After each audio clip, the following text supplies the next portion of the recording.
So I swapped in a ZS212 4-valve in my Honda Grom clone here on my Boom Vader BD125-10.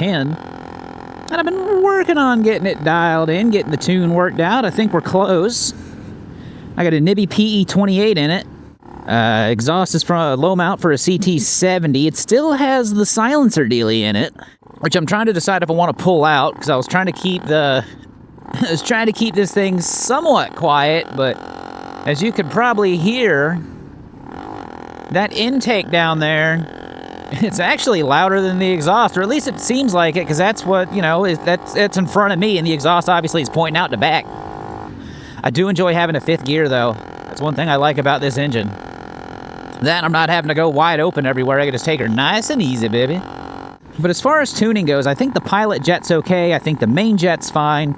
I'm rocking the 40, the 40 pilot and the 115 main that came in the Nibby PE28, because there was some like knockoff carb on this thing. I can't remember what it was, but it was definitely running on the richer side. And I was having some issues with the gasket for the float bowl. I just gave up on that thing.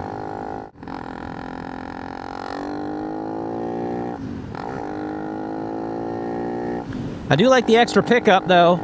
Woo, she ain't no slouch like that 125 was. Not saying the 125 was bad, but my gosh, the extra torque. She gets up to speed a lot faster. But I think as far as like tuning with jets, though, I think I'm set on that. I think that's pretty good. It's just dialing in like the air fuel or the what do you call it? The needle jet at this point in time, because I'm still getting a little hesitation right there in the middle.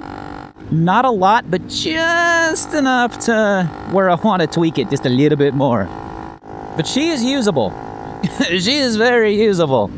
And if I had to err on being slightly lean or slightly rich, I'd rather be slightly rich, because when the PE28, the air fuel screw on that thing, it was like 2.5 turns out, or it's 2.25 turns out, which gave me a little bit of hesitation on the top end.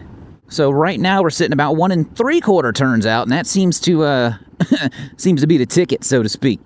The clip for the needle jet, though, is still in the middle position. And I think what's going on is I think I'm leaning out just a hair right there at like mid-throttle range. So I want to, if I understand carburetors like I think I do, and with that being said, I understand carburetors about as much as I understand women, so needless to say, it's not much. Because I don't think we're getting enough fuel in that mid-range, so I'm going to have to move that needle down 1. Because I haven't looked yet, but if this thing's got like a 5-clip position and it's still sitting in the middle, which I presume it would ship from the factory in the middle, I don't see why it wouldn't. Seems kind of odd if it didn't. I think if we move that down just 1 little slot, we might be okay. At least I hope so anyway, because last time I pulled the spark plug on this bike, it looked kind of like this. So I'm not really getting a good reading on it. And that little carbon on the threads, that was from when we were super rich. I cleaned it up as best I could. I'm not going to buy like a 15,000 spark plugs, because the spark plug for this bike, for some reason, at least the 212 is way too much. It ain't like no $5 plug for whatever stupid reason. And the one in the 125 doesn't fit. The threads are actually smaller for whatever reason. So I'm not going to replace it every single time. And that's, of course, with the 40 Pilot, the 115 main, 1 3/4 turns out on the air fuel screw. And it kind of shocked me a little bit.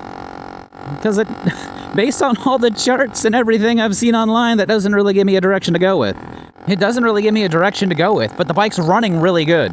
So I don't want to make too many more tweaks. Just, if I can get rid of that hesitation in the middle, that, and I'm also maxing out about 58 miles per hour right now. And I'm not like huge, okay, I'm about 6 foot tall-ish. So that's what I tell the women's anyway. Floating around 210 pounds right now. I'm not exactly tiny, but I'm not exactly huge, I don't think. But with a 16-tooth front, and I think, gosh, what is the stock rear on the Boom Vader? I can't remember, dude. Whatever stock's on the BD125-10s is still the stock in the rear. And just doing, like, mathematications and whatnot, it seems like I should be doing closer to, like, 65, 70-ish miles an hour, which I don't want to run that all the time. I just want to know what this bike's capable of doing.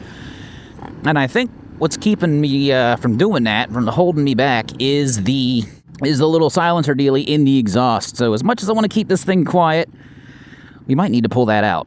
Because, you know, sneaking out of the neighborhood incognitus in the mornings all well and good, but, I mean, nobody said anything when I pull the big bikes out, so it's probably fine.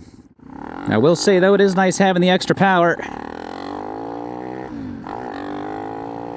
Nothing else, just getting through intersections. It's a heck of a lot easier than it used to be. Man, it's almost like a whole new bike, which is great, because, you know, I kind of fall in and out of love with this thing. But it kind of recaptures, like, my first impressions on this bike, you know? It makes me remember why I liked it in the first place, and if you want to hear about that, you can check that video out right here. And as always, y'all be good. See ya.